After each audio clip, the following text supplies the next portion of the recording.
Paul and Jane are age 54 and they've got a retirement plan set up and it's running smoothly. Jane's not working anymore, and Paul, he likes his job enough, and the plan is to work until age 60. And then Paul got a phone call from his doctor, and it was bad news. And as with any health scare that consumes you, right? As you work through it and fight it, that's what Paul did. Something that the sickness also did was it made him appreciate the truly valuable things in life, right? It got him to think about things a little bit differently. I don't know if you've ever done that. When that quote is true. The healthy person has 1,000 wishes and a sick person just one. So months and months go by and he gets the news that the sickness is gone. So just a weight lifted off their shoulders, both of them. Their relationship was different on the other side. It was stronger. And the relationship with their kids was stronger too, and with God as well.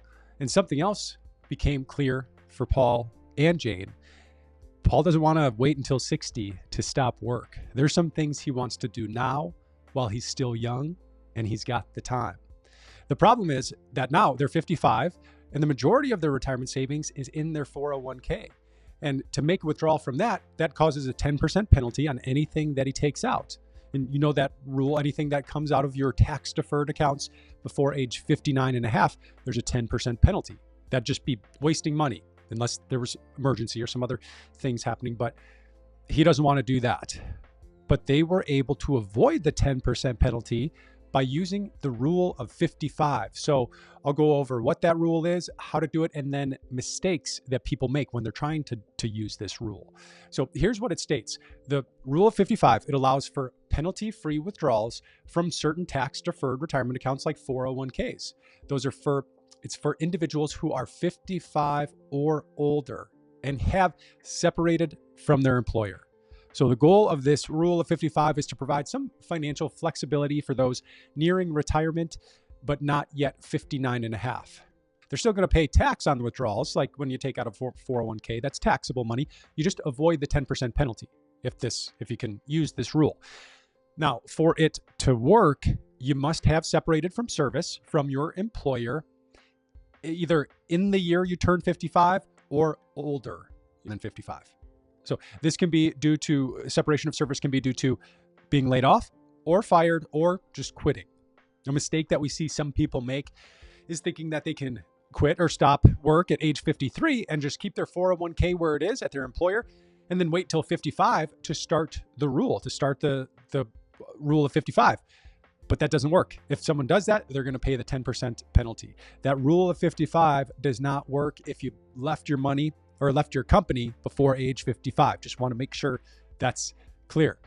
The rule only applies to retirement plans from your current employer as well. You can't have plans from previous employers where you separated before turning 55 and use those. And just to be clear, what we're talking about in this video is just for corporate employees here, not government plans. Some of the government plans have different rules, but this is just for the corporate 401ks.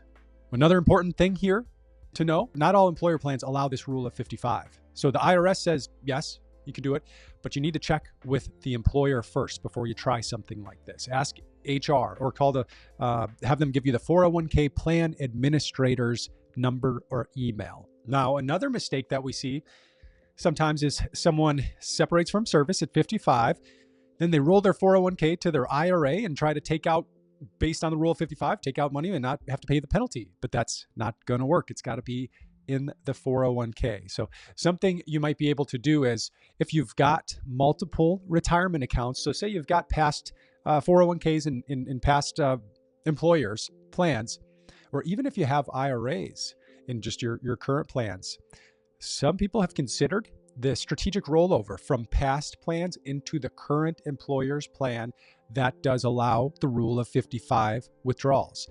That possibly could make funds eligible. Again, these are some of the basics here, but you want to get the details before doing any of this, and especially talk to a financial professional before doing anything. And here's another strategic planning move related to withdrawal strategy. Sometimes clients who retire before 59 and a half will have them build up their non-retirement accounts. So their bank account trust accounts, their brokerage accounts, anything that's the non-retirement accounts. And then those funds are going to provide the income between ages 59 or 55 and 60, so that they don't have to worry about the rule of 55, because they're going to have money outside of their 401ks to use.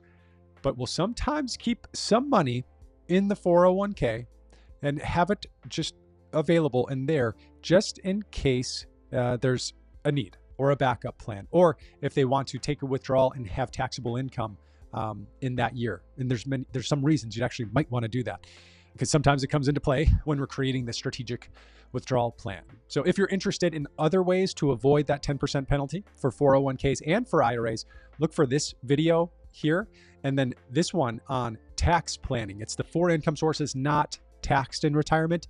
And then there's also this 3 big retirement purchases that retirees often forget. And final reminder, if you're thinking about doing this with Rule of 55, talk to those CPAs or the CFPs, the financial professionals, before you do, because sometimes the rules change and it's good to just be up to date with what to do and do it right. So have a great day, and I'll see you in the next video.